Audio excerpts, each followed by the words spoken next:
Et je donne maintenant la parole au représentant du Liban.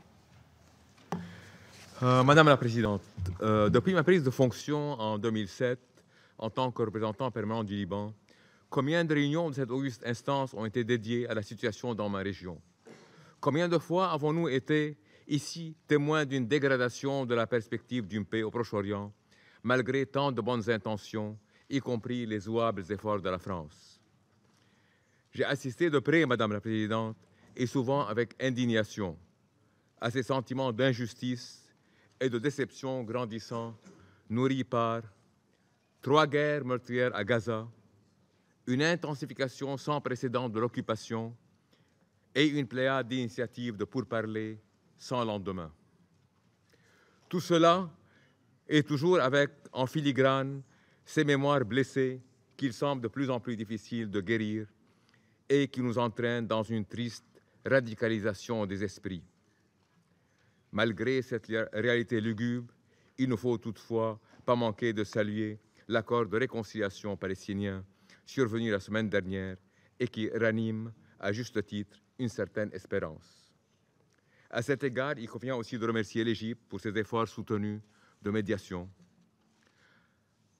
Or, comment traduire cette espérance dans la réalité lorsque les autorités israéliennes poursuivent leur entreprise acharnée de colonisation?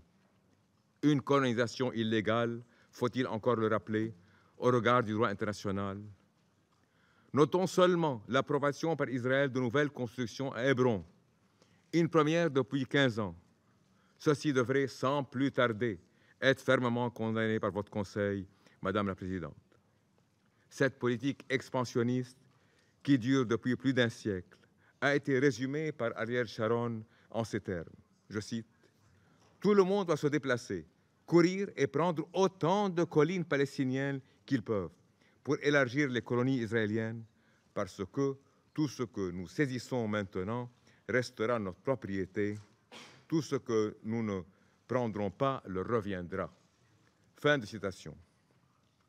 Nul besoin de répéter à Madame la Présidente que tant que le Conseil de sécurité demeurera prisonnier de son impuissance à mettre fin à ces actes de flagrante violation, on s'éloignera chaque jour un peu plus de la solution de 2 États, dans le mépris le plus total des résolutions pertinentes adoptées par cette honorable instance.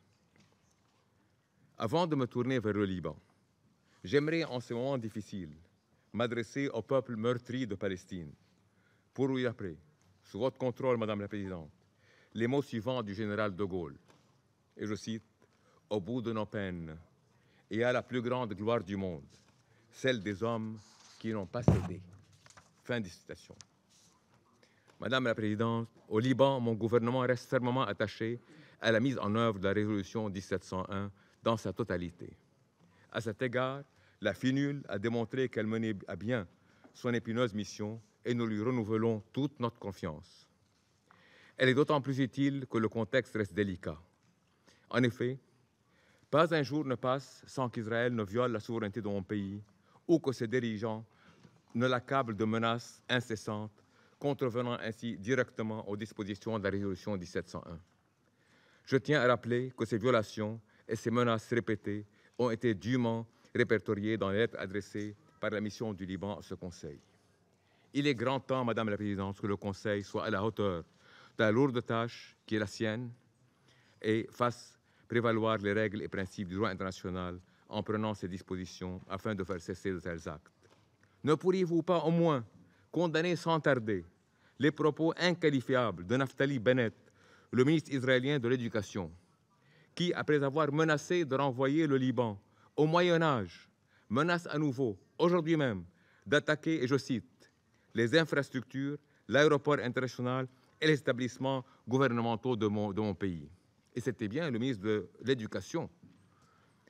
Madame la Présidente, cela fait maintenant plus de 10 années consécutives que l'Assemblée générale adopte à une majorité écrasante une résolution demandant à Israël d'assumer sa responsabilité et de dédommager mon pays pour la marée noire qu'elle a causée en 2006, suite au bombardement de la centrale électrique de Jillet.